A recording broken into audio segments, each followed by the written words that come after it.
Welcome, in front of me is a NOKIA X20, and today I'll show you how you can copy contacts from your SIM card to the device. So to get started, let's open up our standalone contacts application right over here, and then we're gonna tap on the three bars, navigate into the settings, where you will find import option.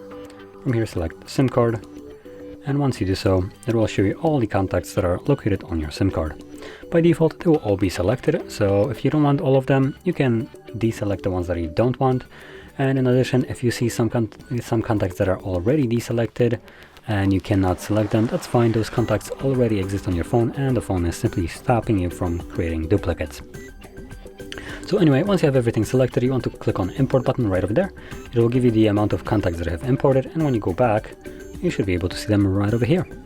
So if you found this very helpful, don't forget to hit like, subscribe, and thanks for watching.